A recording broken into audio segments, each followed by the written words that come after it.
Hello, and welcome to AWFJ Presents. I'm Jennifer Merin, President of the Alliance of Women Film Journalists. Together with Kino Lorber, we are presenting a curated series of outstanding films by some of the world's finest women film directors. Here, with a post-screening discussion of Joan Micklin Silver's 1977 comedy Between the Lines, are AWFJ Presents curators Pam Grady and Margaret Barton-Fumo. We hope you've enjoyed Between the Lines. We hope you will enjoy the discussion, and we hope you will be back with us again for the rest of the films in AWFJ Presents series. Over to you, Margaret and Pam. Okay, well, we're both very excited to discuss this film. I was thrilled that Pam actually nominated the film within our group when we were curating this wonderful sort of online festival, if you want to call it that. We thought we'd just start off with a few background details about the film that some of you in the audience might not know about, in particular about the director, Joan Micklin Silver.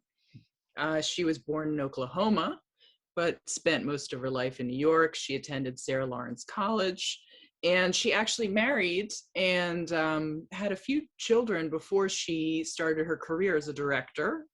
This film, Between the Lines, was just her second feature. Her first was Hester Street, which was very successful for a tiny film. Carol Kane, the actress, was nominated for an Oscar, and followed by her medium sort of short-length film, Berenice Bobs Her Hair, based on the F. Scott Fitzgerald story.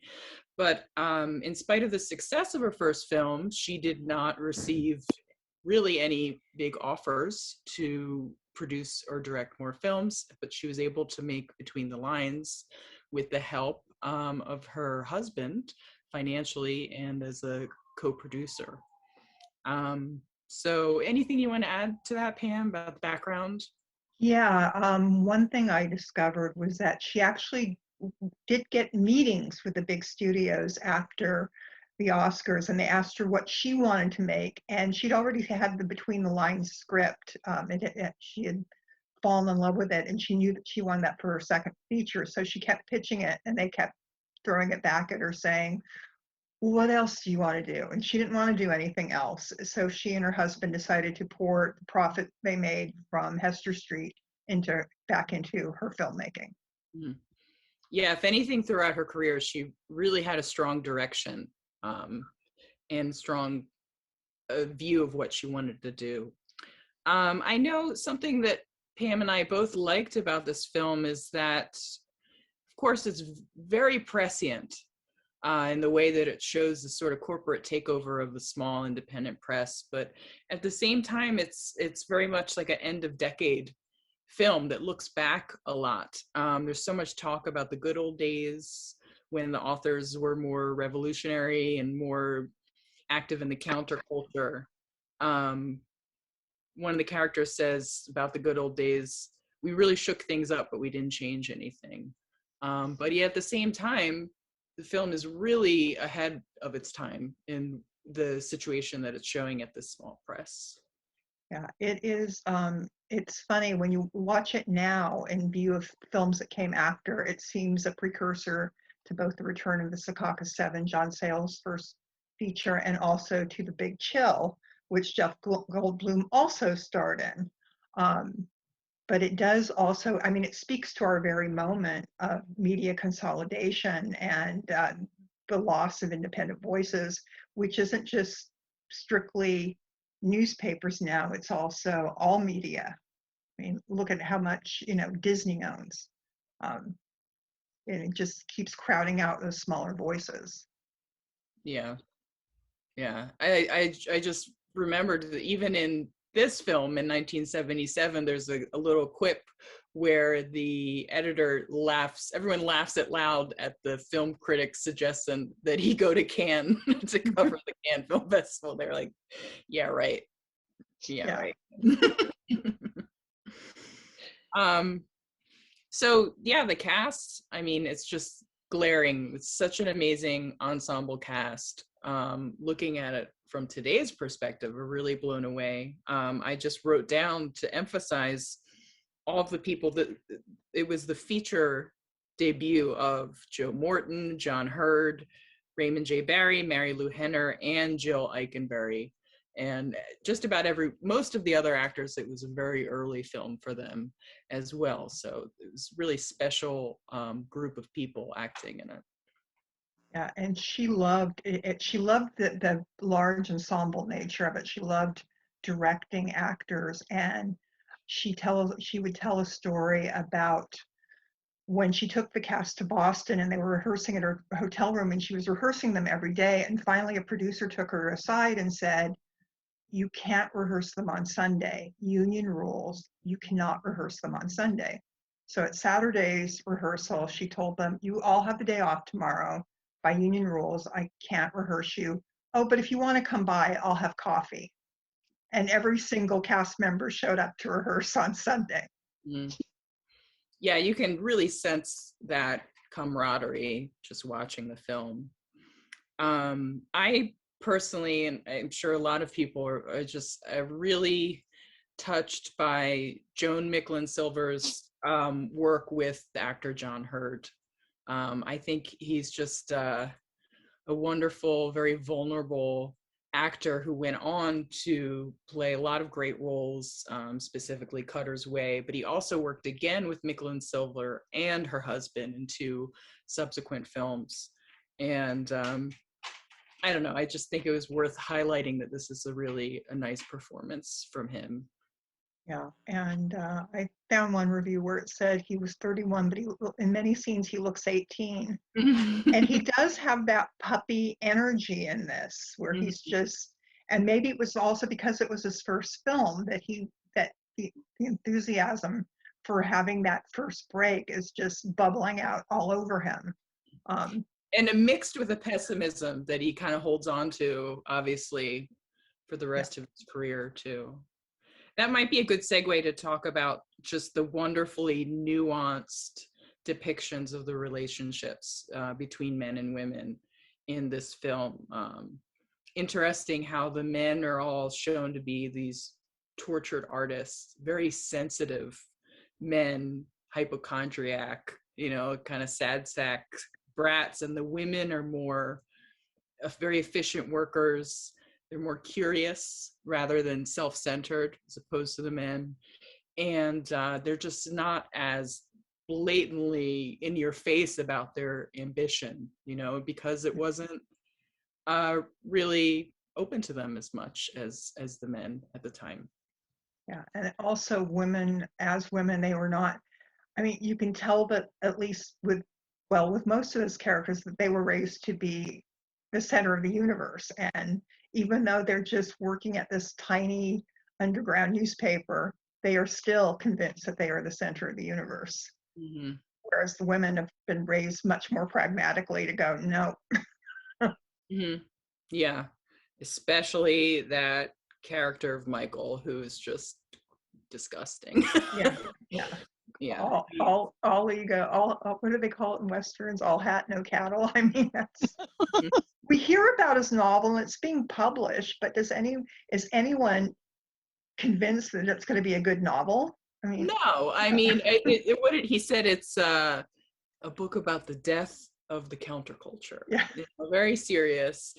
And one of the guys he's trying to impress this guy at the bar, and the guy knows exactly what's up. He's like, all right, so you got to advance, right? What is it, $2,500? That's about right. He's ready to just drop everything, expect his girlfriend to just drop everything, come along with him with that $2,500 advance and go to New York. But that was just expected of women at the time. I know you had some really interesting observations about the music too, Pam, which is really they most of the I mean, it's really funny because you think of it as being wall-to-wall music, and it's really not. There are only something like 6 songs in the entire film. Most of them are performed by Southside Johnny and the Asbury Jukes, which were kind of everyone knows about Bruce Springsteen and the E Street Band. Southside Johnny was the other Asbury Park band, which share the same DNA. Miami Steve Van Zandt, who's actually a co-founder of Southside Johnny and played in the band until 1980, and wrote a lot of the songs that are in the Sweeter Than Honey and I can't remember the name of the other song, are his compositions. So much of that one scene is the band at some kind of showcase. You don't quite know what it is, but it seems like an industry event. It's not a public event that the band is performing at. And it is staged, and it seems like, and you made that observation, that it seems like it was staged as an actual concert. And it even ends with Sam Cooke's Having a Party, which was Southside Johnny's signature send-off for probably still now. The band is still together 40 odd years later. So I imagine he still closes with that one song. And then Graham Parker and the Rumors Heat Treatment is used brilliantly, I think, in one scene, which is the film's quote unquote action scene when when Jeff Goldblum and John Hurt are attempting to save B-Kirby Jr. from the beatdown and are racing through the streets of Boston in a broken down Volvo.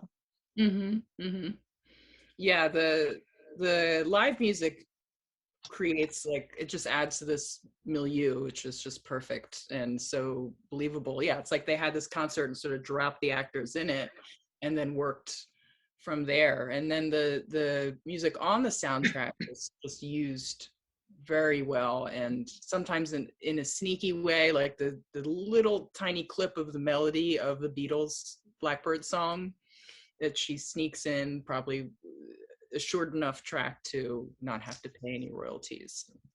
The soundtrack is wonderful. And I think this is also the first film in which we get to see Jeff Goldblum playing keyboard, something that he's become quite famous for since then. Yeah. Oh my God. And Joe Morton singing is really great. I loved it. He's, I mean, for his first film, it's a very small role, but he really shines in it. Like, he's just a fantastic actor too.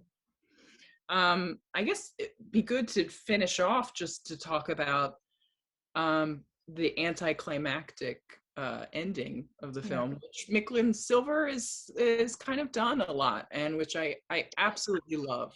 It some people might look at it as a kind of muted way to end a film, but I think it's just so realistic and natural, the way that she kind of ties up her films while leaving some loose ends. Yeah, well, it feels like life, like right down to, the publisher coming in, laying down the gauntlet by firing Harry, and all these people who said they were going to quit the moment they were taken over, like, oh, I really can't be unemployed, and staying at their jobs. Yeah. And it's nice that it ends on Goldblum's cadging drinks, because that just... Yeah, he's steady, he wants money. That's his sort of ambition in the film, and he just needs more money to get by, and that's where we leave him at. I was just impressed and emotionally affected kind of by the way she ties up the Michael and Laura relationship. Yeah, Michael the cad with the book deal. In that Laura decides to pack up and go to New York with him, but we're not even shown that discussion at all. Yeah. We just go from seeing Michael at his worst, really, until then the next scene that involves Laura.